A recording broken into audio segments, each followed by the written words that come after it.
واقعہ عجیب ہے کہ بنی اسرائیل کا ایک نوجوان تھا جو بڑا سرکش تھا، بہت خطا کار تھا، سمجھاتے بھی تھے تو اس کے کان پہ جوں نہیں رینگتی تھی، سنی انسنی کر دیتا تھا۔ بستی والے تنگ آ گئے تھے، حتیٰ کہ بستی والوں نے مشورہ کیا اب اگر اس نے یہ حرکت کی نا تو ہم اس کو پٹائی بھی کریں گے اور اس کو ہم بستی سے نکال دیں گے۔ وہ کچھ عرصہ تو بچتا رہا، پھر وہی گناہ کر بیٹھا۔ اب بستی والوں نے اس کو پکڑا، خوب ذلیل کیا، مارا پیٹا اور اس کو دھکے دے دے کے انہوں نے شہر سے نکال دیا۔ شہر اس وقت بہت بڑے نہیں ہوتے تھے، کئی دفعہ شہروں کے گرد دیوار ہوتی تھی اور اس کے گیٹ لگے ہوتے تھے۔ وہ دروازے کے سامنے ویرانہ تھا اور درخت تھے۔ وہ نوجوان اکیلا وہاں چلا گیا، مار بھی پڑی تھی، ذلت بھی ہوئی تھی، تو بڑا ڈپریس تھا، وہاں جا کے بیٹھا۔ لگتا ہے جیسے اس کو بخار ہو گیا۔ اب موسم بھی سردی کا ہو اور بیماری کا علاج بھی نہ ہو تو بیماری اور ایگریویٹ کر جاتی ہے، چنانچہ اس کی وہ بیماری اتنی بڑھ گئی کہ اس کو موت کی کیفیت آ گئی۔ اب جب موت کی کیفیت آئی اس وقت اس نے اللہ سے پھر دعائیں مانگی۔ اب ذرا واقعہ سنیے، میں عربی کی عبارت بھی پڑھتا جاؤں گا اور کچھ اس کے ساتھ ساتھ ترجمہ بھی کروں گا۔ کان فی زمن موسیٰ علیہ السلام شاب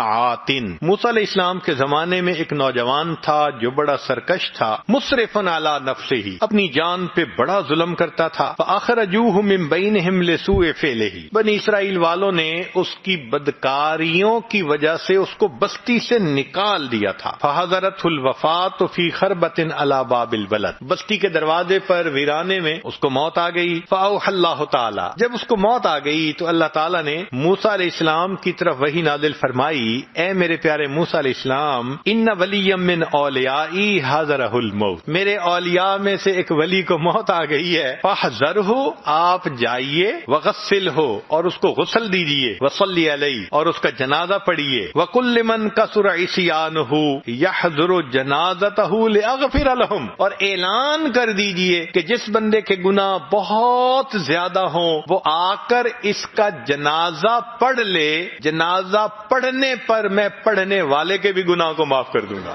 اللہ اکبر کبیرہ۔ اب جب موسیٰ علیہ السلام کو یہ وحی نازل ہوئی تو موسیٰ علیہ السلام نے تو آگے فرمایا وَاحْمِلْهُ إِلَيَّ، اس کو آپ دفن کیجئے، لِأَكْرِمَ مَثْوَاهُ، تاکہ میں اپنے اس ولی کو اچھا ٹھکانہ عطا کروں۔ فنادى موسیٰ علیہ السلام فی بنی اسرائیل، موسیٰ علیہ السلام نے بنی اسرائیل میں اعلان کروا دیا، لوگو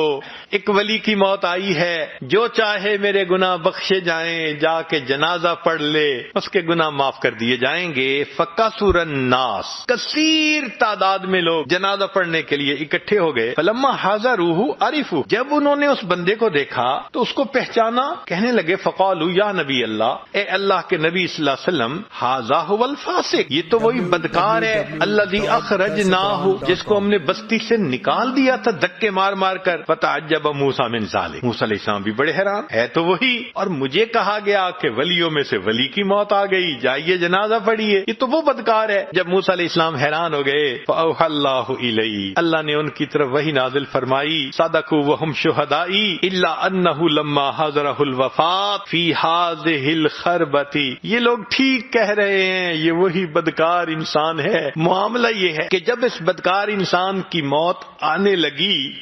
نظر یمنتم و یسرتن، اس نے اپنے دائیں طرف دیکھا اور اس نے اپنے بائیں طرف دیکھا، فلم یرا حمیما ولا قریبا، کوئی اس کا دوست نہیں تھا، کوئی اس کے پاس رشتہ دار نہیں تھا۔ اس وقت اس نے فریاد کی، اللہ کوئی میرا یار ہوتا جو یاری کرتا، دلدار ہوتا دلداری کرتا، میری ماں ہوتی غمخواری کرتی، میری بیوی پاس ہوتی خدمت کرتی، اللہ میرے پاس تو کوئی بھی نہیں۔ اور اے اللہ، ورآ نفسہ غریبتاً وحیدتاً ذلیلتاً منکسرتاً، اور اس نے اپنے آپ کو دیکھا، اے تنے تنہا ہوں، اکیلا ہوں، اور دل ٹوٹا ہوا ہے، اور گھر سے اس کو دھتکار دیا گیا۔ اس وقت اس نے یہ کہا، فرفع بصرہ الیہ، اس نوجوان نے آسمان کی طرف آنکھ اٹھا کر دیکھا اور اس وقت اللہ سے یہ ہم کلامی کی، اللہ میرا کوئی نہیں، اللہ تیرے سوا، اکیلا ہوں، کوئی دوست نہیں، کوئی رشتہ دار نہیں، کوئی غمخوار نہیں، میں کس حال میں ہوں، ذلت اور پستی کی کیفیت میں۔ اے اللہ، فرفع بصرہ الیہ، اور اس کے بعد اس نے عجیب بات کی، کہنے لگا الہی عبد من عبادک، تیرے بندوں میں سے ایک بندہ تو ہوں نا، گناہگار صحیح، تیرے بندوں میں سے خارج تو نہیں نہ ہوا، بندہ تو ہوں نا میں تیرا، الہی عبد من عبادک، اللہ تیرے بندوں میں سے بندہ ہوں، غریب فی بلادک، اپنے دیش سے مجھے دھکے دے کے نکال دیا گیا ہے، لو علمت ان عذابی یزید فی ملکی کا، اگر میں جان لیتا کہ مجھے عذاب دینے سے آپ کی شان بڑھ جائے گی، وَأَنَّ عَفْوُكَ عَنِّي يَنْقُصُهُ مِن مُلْكِكَ، اور مجھے معاف کر دینے سے آپ کے خزانوں میں کمی آ جائے گی، لَمَّا سَأَلْتُكَ الْمَغْفِرَةَ، اللہ میں آپ سے مغفرت طلب نہ کرتا، مگر آپ نے حضرت موسیٰ علیہ السلام کی طرف یہ وحی بھیجی ہے کہ انی انا الغفور الرحیم، بے شک میں بڑا غفور اور بڑا رحیم ہوں، اور اے میرے اللہ لیس لی ملجأ ولا رجاء الا الیک، میری کوئی جائے پناہ نہیں، کوئی میرا ہمدرد اور خیر خواہ نہیں سوائے آپ کے، اے اللہ آپ میرے اوپر مدد کر دیجئے، فلا تخیب رجائی، اللہ میری امید جو آپ کے ساتھ ہے اس کو ناکام نہ کیجئے، توڑیے نہیں، یا موسیٰ، اے موسیٰ علیہ السلام، افکان یحسن بی ان اردہ وہو غریب علی ہذہ الصفۃ، کیا یہ بات مجھے سجتی تھی کہ وہ مجھے اس طرح عاجزی اور زاری سے پکار رہا ہے، میں اس کی دعاؤں کو رد کر دیتا،